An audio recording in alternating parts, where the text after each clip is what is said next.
بسم الله الرحمن الرحيم. أهلا بيكم تاني يا أحلى مستمعين في الحلقة الثامنة والأخيرة من برنامجنا الصداقة حياة، اللي بنحاول نعرف فيه أسرار الصداقة ومعانيها الحقيقية. معاكم رؤيا أحمد محمود فرغلي، وأتمنى ليكم وقت ممتع ومفيد. النهاردة هنتكلم عن موضوع مهم جدا: إزاي تحافظ على صداقاتك. الصداقة الحقيقية مش مجرد علاقة عابرة، دي رابطة بتستمر لسنين طويلة، ولكنها محتاجة مجهود وعناية علشان تفضل قوية. فاستنونا علشان نعرف مع بعض ايه النصائح اللي هتساعدنا نحافظ على صداقتنا.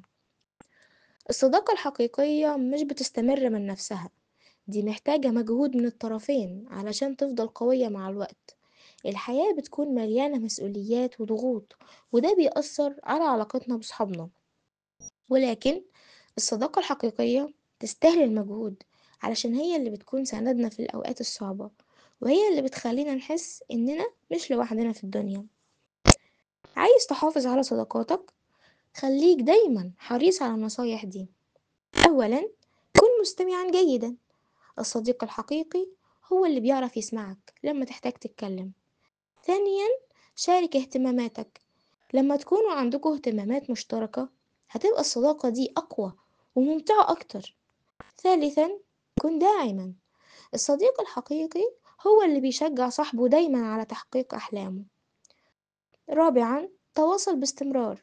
حتى لو مش قادر تقابل صحابك، يا سيدي تواصل معاهم عبر الهاتف أو السوشيال ميديا.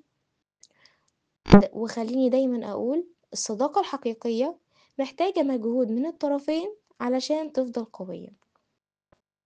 الخلافات بين الأصدقاء حاجة طبيعية جدا، ولكن المهم ازاي نحلها علشان ما تأثرش على العلاقة.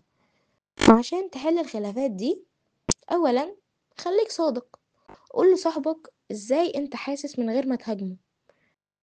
ثانيا، اسمع وجهة نظره، حاول تفهم ليه صاحبك تصرف بالطريقة المعينة دي.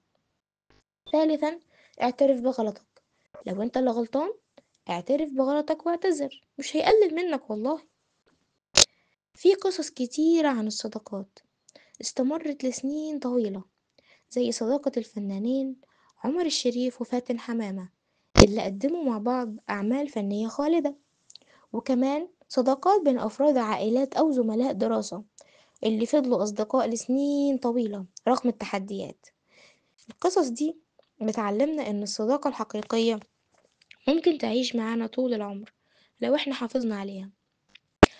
وفي ختام حلقتنا النهاردة عايزة أقول لكم الرسالة دي: الصداقة الحقيقية كنز مش بيفنى، وهي من أعظم النعم اللي ربنا أنعم بيها علينا. فخليك صديق حقيقي للي حواليك، واحرص دايما إنك تحافظ على صداقاتك. وزي ما قالوا، الصديق وقت الضيق. فخليك دايما سند لصاحبك، واعرف إن الصداقة الحقيقية هي اللي بتعيش معاك طول العمر.